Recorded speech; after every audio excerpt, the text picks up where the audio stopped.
What's up guys, and welcome back to another episode of World Building. In today's episode, we're going to be working on the castle dungeon, or the prison, whatever you'd like to call it.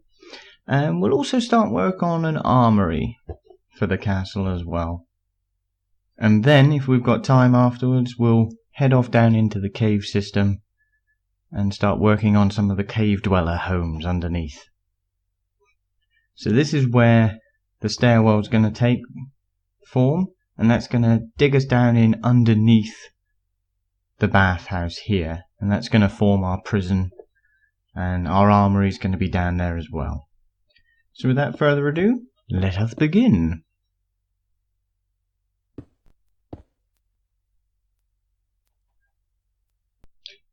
Okay, so as in the last episode, I've done all of the hard work and the building off screen.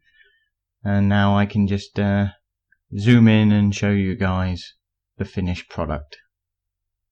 And here's the citadel in the evening. Which actually reminds me, we've got another little issue we need to resolve. We need to give this place a name. Because even He-Man had his own Castle Grayskull. So I think we need to nail down a name for not only the castle, maybe the town that's going to surround it, and the people who live within that as well. So here we are, here's our first prison. I won't enter as everything's pressure plated, so once you're in, you're in. And obviously you can see just how we've used the bars there. And here we go, we've got the usual sort of iron form lighting. Oh, just to point out, we've carried on using broken bricks, as I put it. So plenty of moss, and especially above the prisons here, because obviously the prisons are directly below the bathhouse. So if anywhere's going to be damp, I'd figure that's where it would be. So we have some chests. This is the armory, which contains both armor, weapons, and tools.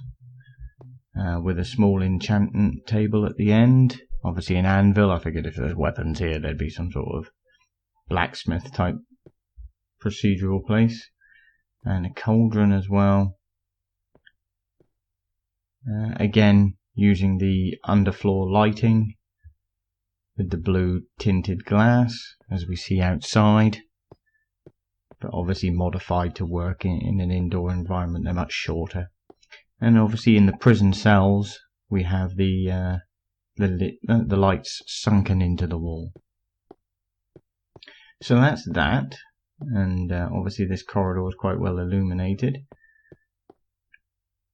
I'm thinking the kitchen and the throne room will have to be to the right hand side of the bathhouse, maybe extending from the hillside. And it looks as if we've got a sunrise about to form, which I'd like to show you. As I've talked about before, the sun rises directly parallel to the tunnel, which is quite nice. I think that's a nice coincidence, if nothing else. So if we head down, we'll head down underground through the tunnel system. Yeah, I've just noticed there's a particularly odd looking tree on top of that hill. Never noticed that before. Maybe we can use that. Maybe it can be like a tree of life kind of thing, where wise Tibetan men will go and gather. But, oh, can't see it from there. The tunnel system below, this is where the cave dwellers will reside. And obviously they'll work or live in tandem with these people above ground. Perhaps they can be trade partners, perhaps they could be descendants or relatives of the same culture. That can be decided later on. First we need names for these people. But let's move underground. You can see I've used stone on the main entranceway here, because obviously we used wood at the other end to signify the transition to these people here, which will be mainly a wood-driven culture. They'll use wood, maybe some cobblestone, but they're going to be very simplistic in comparison to the people above ground. But by using the stone in the entranceway, again, there's a transitional period. So we've got some nice tunnel architecture that we can play with later on, but we've actually started off going this way first. And here we go. Here's my attempt at traversing the open area. We have a suspended staircase and platform. Now, obviously in terms of Minecraft dynamics, the staircase would stay exactly where it is anyway, even if I didn't have these supports and suspension mounts and all the rest of it. But as I say, I'm a bit set on making it feel as if this is actually taking part in a real world with rules of gravity and weight distribution and stuff like that. So that's our suspended staircase and suspended platform. So obviously that's going to be the main way that the cave dwellers get around. We're going to have lots of suspended bridges and stuff like this, working our way in between. But there's also a lot of water in here. So I'm thinking perhaps to gain access to those lower levels, we could have some sort of boat system. Perhaps dig out some extra waterways and they could get around by boat. And this is our first little home, which as you can see is sort of suspended in the rock. In between the rock crevices here, we've created a home. And yeah, it's more of a tower shape. This is going to be indicative of how their houses look. They'll take shape depending upon the rock around them. They'll sort of be squeezed in between. And because this one is built above a precipice, I don't know if you can see it very well, but I've actually attempted to almost cradle the house at the back here. Again, in this idea that everything needs to be suspended and hung from the higher sections of rock. So the house is sitting in a cradle. If we delve inside, very simplistic. As I say, this culture down below is going to be quite simplistic anyway. So we have a ladder to the upstairs area. Again, everything sort of shaped around the existing rock. And a bed, and another bed, and some very simplistic wood slat windows, if you like, or openings. Again, going along with this theme that they are quite a simplistic culture, I'm not going to give them glass or anything like this, or anything fanciful. They are going to be wood, stone, basic fire torches, just hung on the walls. They're not going to have a lot of technical ability as such to make fantastical designs or whatever.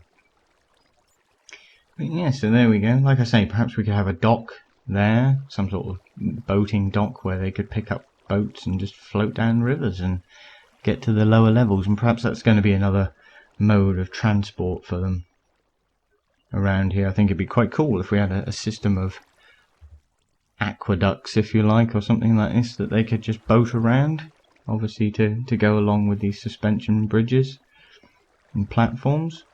I've used solid tree trunks for certain areas, just to give a sense of weight to things, almost as if those are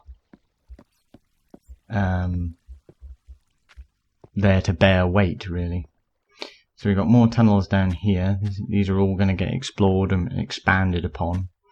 And we're going to create a really messy, kind of almost like maze or a labyrinth type environment down here where, at any given moment you can branch off in about 4 different directions and, get lost.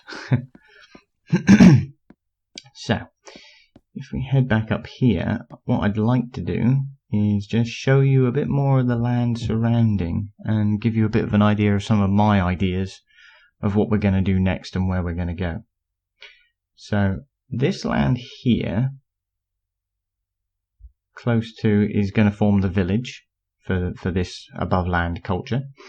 Probably closer to this bridge section here will be more communal based, so things like libraries, maybe a blacksmith, stuff like this. And along this bank here we'll have more residential, so it'll be the housing sector, if you like, there and beyond. Now if we scoot over here, the idea I've had for this formation, this almost off-square formation, they've got some caves down there, but this off-square formation of hills that we have here is quite nice, and I'm thinking probably something a bit Hobbiton-like, so houses sunk into this hillside with only doors and maybe a little bit of stonework, and the windows showing maybe into this forest as well. But a very enclosed sort of small community. Again, there'll be a different culture to the ones with the castle, a bit more farmer-like, and yeah, like I say, a little hobbit kind of village. I think perhaps they're coming down onto the coast here. They could have a tiny dock for fishing or something like that. I think that would be quite nice. I'm thinking a peaceful folk, you know, like I say, very simplistic. Think hobbits, basically. And there'll be a clear distinction between the two communities. So I'll use that section of grass there to leave it open, if you like, so that they can. There's a clear distinction. The two communities aren't living on top of each other; they're next door to each other. So this grass plain here will probably remain largely open as well. I won't build too much in there. But coming up to this mountain line here, as I say, perhaps, you know, we could have a Tibetan temple up there or something. But my main thought, again, taking inspiration from Lord of the Rings, is to hollow out a section of cave under here. And it would have to be a fairly sizable hollow, because I think we should have some sort of sleeping dragon in there. Perhaps a treasure that you have to recover, something like that. And this hole down here is, of course, the hole of all things evil, and the home of all things evil. I like the way this hole has presence and a little bit of menace about it. And I think what we'll do is we'll discolor the grass surrounding it. Maybe make things look gnarled and a bit broken and poisoned, like the land around it has been poisoned. And obviously, perhaps we can build some sort of disjointed staircase down there as well. So, if we scoot back to our main castle. And that about wraps that up. Those are my clear and present ideas. Obviously, there's more to do. We can create sand castles and ice castles and stuff like that. But that's it for this episode. I hope you're enjoying the series, guys, and please feel free to leave some comments or ideas down below. Thanks very much for watching.